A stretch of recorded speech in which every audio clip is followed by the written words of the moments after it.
u kojem su svjedočili takvim sjajnim... Približava nam se ono zbog čeg su neki od vas došli ovdje u 8 ujutro, svaka vam čast!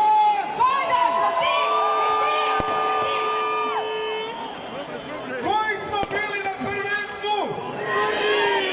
Ali kao da smo! Kao da smo!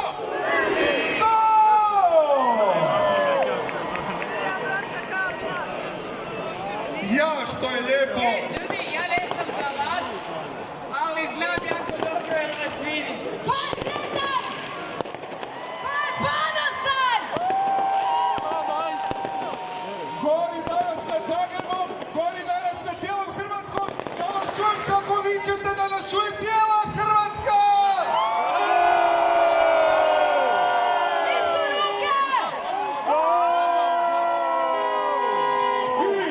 Najlakše je, kad pitaju me, koliko i kako ja nju volim, ako samo jedna riječ bi bila to, neopisivo. Najlakše je, kad pitaju me, koliko i kako ja nju volim, ako samo jedna riječ bi bila to. Kako? Neopisivo. Jer vi vidite što je na aerodromu, ljudi. Kako će njima biti ludo ovdje na trgu kad nas vide. Ovo je dobar doček. A pazi ovo. Slušaj, upravo sam dobio informaciju da su igrači tražili da avion preleti preko trga. Tako, Pa vidjeli su vas već.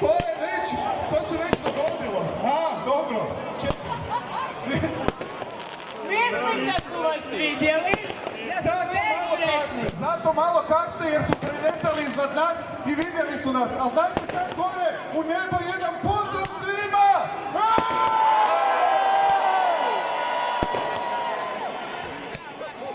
Dakle, dame i gospodo, ne mogu vjerovat koliko vas ima, da čujem tamo one skroz u Ilici!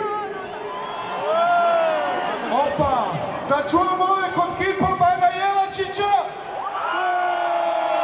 Da čujem ove naprijed! Da čujemo Jurišićevu! Dobra proba. Da čujemo sve